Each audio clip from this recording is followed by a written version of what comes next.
بڑا فیصلہ وہ یہ فیصلہ پچھلے سال ہی ہو جانا چاہیے تھا اکتوبر میں، جب خان صاحب کی ہمیں پتہ چلا کہ آنکھ خراب ہونے لگی تھی. لیکن سب سے زیادہ اس وقت میں شکریہ ادا کروں گی خان کے وکلاء کا اور ان میڈیا والوں کا، ان جرنلسٹ کا جنہوں نے جنوری میں بھی خاص کر اسد اللہ خان اور ابھی بھی خان کی بیماری کی سٹوری بریک کی. اس کو کوئی سیریسلی نہیں لے رہا تھا، لوگ ڈینائلز دے رہے تھے.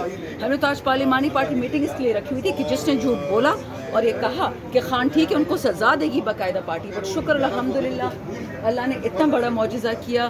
سمجھ نہیں آ رہی اس وقت کہ ہم بس شکر کریں کہ اللہ اب یہ اس پہ جلد از جلد کام ہو، خان صاحب کو منتقل کیا جائے. ہاں، جو ججز نے کہا ہے کہ اس پہ کوئی سیاست نہیں ہونی چاہیے، اور ہم نے ابھی ہم آپس میں آ کے ایم پی اے میں نے نیکا مہدی سے میں یہی بات کر رہی تھی کہ ہمیں تو پتہ ہی تب چلا خان کی بیماری کا 25 جنوری کو جب اسد اللہ خان نے سٹوری بریک کی.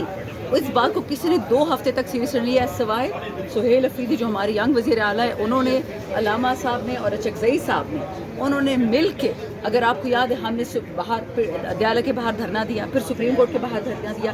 اس پریشر کے بعد 2 ہفتے بعد خان صاحب کی پہلی دفعہ سلمان صدر سے 3 گھنٹے کی ملاقات ہوئی. پھر یہاں پہ ہم سارے پھنسے ہوئے تھے، آپ سب ہمارے ساتھ یہاں بیٹھے ہوئے تھے، اور اس پریشر کے تھرو الحمدللہ دوبارہ اچکزئی صاحب وغیرہ نے علامہ اس کی سلمان صدر صاحب کی خان سے ملاقات کروائی ان کی صحت کے حوالے سے.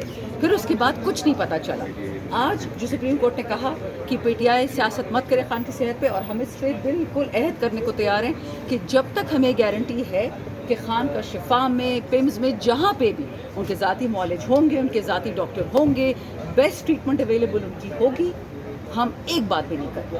لیکن اگر ہمیں 1 سیکنڈ کی بھی لگا کہ خان کے ساتھ 2 نمبری ہو رہی ہے یا 2 نمبر ڈاکٹر آ رہا ہے یا کوئی غیر سیٹسفیکٹری ان کی ٹریٹمنٹ ہو رہی ہے، ہاں تب ہم بات کریں گے. لیکن ہم شکر گزار ہیں اس وقت سپریم کورٹ کی کورنی آرڈر پاس کیا. کروڑوں پاکستانیوں کا ایک ارمان تھا کہ خان کو اپنے ڈاکٹرز تک کیا کہتے رسائی ہو اور خان صاحب کے علاج شروع ہو جائے. میڈم، سپریم کورٹ نے جو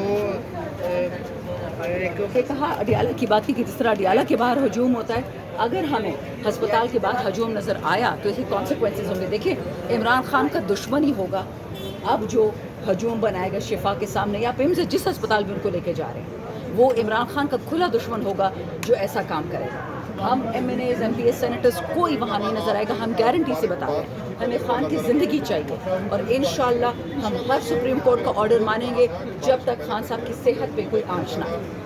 تھینک یو میڈم.